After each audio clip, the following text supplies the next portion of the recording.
Hello, everyone. My name is Shelby Rainey, and this is my cultural autobiography. My name is Shelby Rainey. My maiden name is Spatschke. I was born in Houston, Texas on February 5th, 1991. Growing up, my family consisted of my parents, Anthony and Beth, and my younger brother, Bryce. While in college, I met my husband, Aaron. 3 years ago, we got married and recently grew our family by having a little boy named Rex. My religion is very important to me and is a huge part of who I am. Being raised Christian, my parents took me to church, prayed with me, and had me baptized as a child. Because of these experiences, I continue these practices as an adult. My husband and I will continue to raise our son around the Christian faith. Both sides of my family are German. In fact, both sets of my great-grandparents traveled here from Germany. Although I do not speak German, my grandparents do, and my dad speaks it. My family is proud of our German heritage. We like to eat traditional German foods during the holiday season. For many people, hearing that someone's ancestors are from Germany can cause them to think negatively due to the events in World War II. My family is traced back to some pretty horrific things. I have a few relatives that were Nazi soldiers during World War II, and another who assisted with propaganda directly with Adolf Hitler. I have had people jokingly call me a Nazi, which is very hurtful.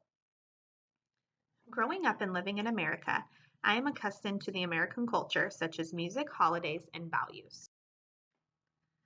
When I was younger, I attended a low-income school where the population was predominantly African American and Hispanic.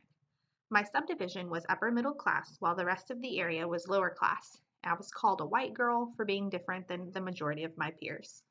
Although I had a few, it was hard making friends at the school that I grew up in because I was different.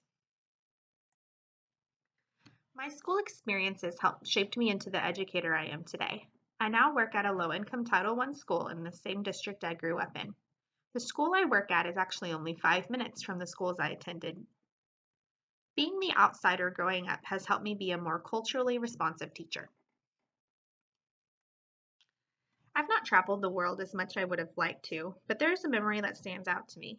I recently traveled to Jamaica 2 years ago and was moved by their unique culture. The area was very run down, but the people were so kind. I witnessed dancing along the street by some of the locals, and I can tell that they had a sense of pride for their home. We should all be culturally sensitive to one another. Instead of avoiding certain topics, we should embrace them and educate ourselves by asking questions. My experiences throughout my life have taught me that we all have more in common with each other than we may realize.